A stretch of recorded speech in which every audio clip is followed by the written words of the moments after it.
Hey, my name is Athena, and in this video I'm going to talk to you about And the Mountains Echoed by Khaled Hosseini. I buddy read this book with Emily from Novelle Novels and Berna from Berna's Bookish Adventures. Link to their channels in the description down below. They're two of my booktube friends, and the two of them were going to buddy read this book, and I at some point, I think it was in Emily's video, I said I have that book on my TBR as well, so we buddy read it with the three of us. And I have mixed feelings on this book. I'm not sure what to rate it still as well.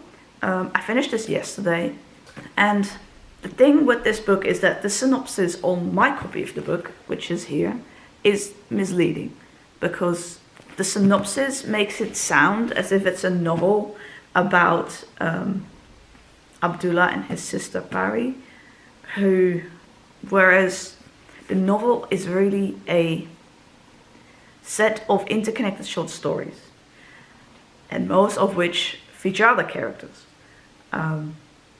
So I struggled with this, getting into it, because I didn't know that that was going to be like, because like I said, the synopsis on the back doesn't make it seem that way. The synopsis on the back really only talks about Abdullah as a 10-year-old boy and his younger sister Pari, who gets separated from him.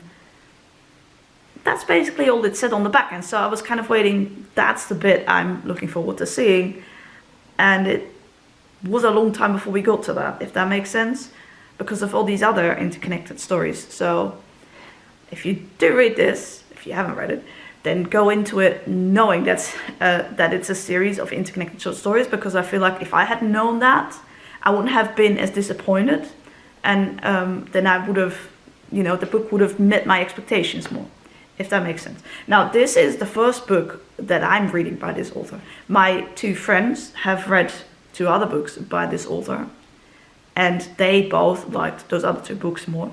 This is my first book by this author. I do have the other two on my TBR, but I have the Dutch copies of the other two books, and this one's in English. And so I like the writing, but yeah, I struggled to get through some of these stories, particularly when the characters didn't interest me as much. And like I said, I didn't know that was what it was going to be like, which didn't help. Now, I really like the last chapter, but the one before that, and so each chapter is a different story from a different perspective. The second to last chapter, I read most of that, or some of that, on a day that I was not in a good place mentally because of some stuff happening in my life.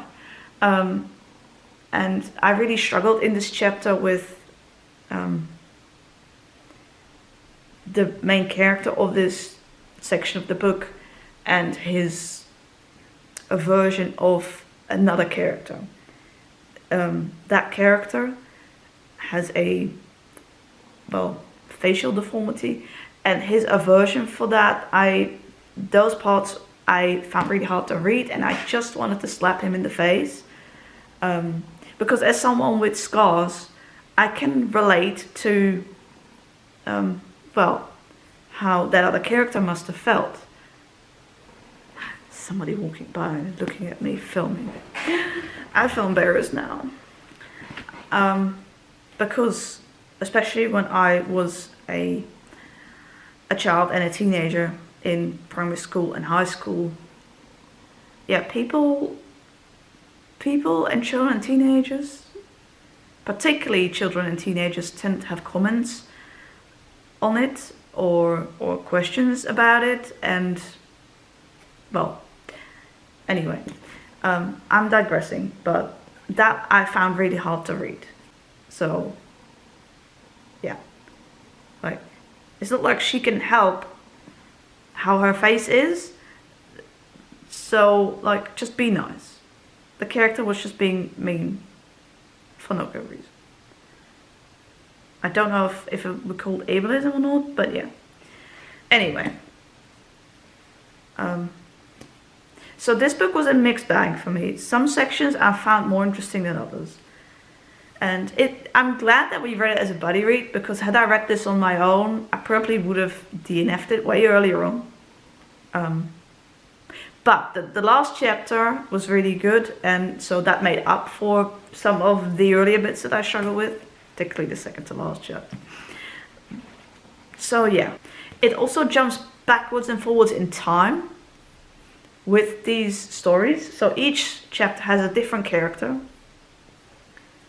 But also within that chapter, that story, it jumps back and forth in time. And so sometimes I got a bit confused. And particularly for most of the book, I found it really difficult to to feel for some of the characters, like emotions. Now the last chapter, I felt more emotional. That was really good. But with some of the other chapters, I struggled there. Because I was also trying to puzzle, how is this character connected to the rest? And where are we now in time? Because sometimes it went backwards and forwards. And yeah, that was confusing to me.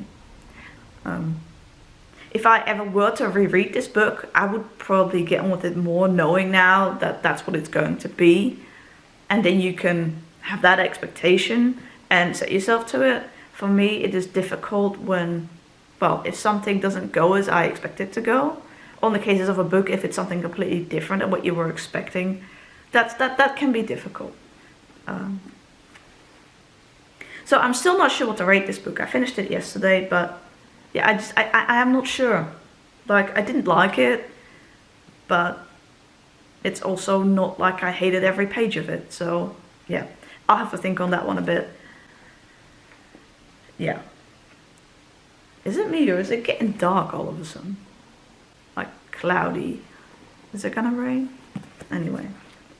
So yeah, I'm not really sure. But I was really hoping to love this book, because my two friends, Emily and Berna, they really liked the other two books by this author, and I think they gave them, well, 4 or 5 stars, or 4.5, or 9 out of 10, or they really liked those other two books. They were also hoping to love this, and based on what they were saying, the other books were really emotional and hard-hitting, and you're gonna cry, and so I was quite disappointed that this wasn't the 5-star emotional read novel that I thought it was going to be. So yeah, hopefully that means at least the other two books of the author I might like more. I don't know, but yeah. This book also, I liked that it doesn't only take place in Afghanistan, but also in other countries around the world, depending on which story we follow. So that was nice. And it was nice reading some aspects about family and culture and everything. His first two books take place, from what it said in the back here in the interview. The other two books do take place, I think all of it in Afghanistan, or most of it. This one moved around a bit. So at the end of my copy, there is like an interview bit.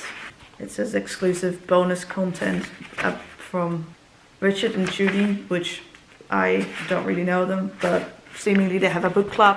And so there are some interview questions here at the back of my copy, which it's said in somewhere in there, I think. And then there's some discussion, questions for discussion.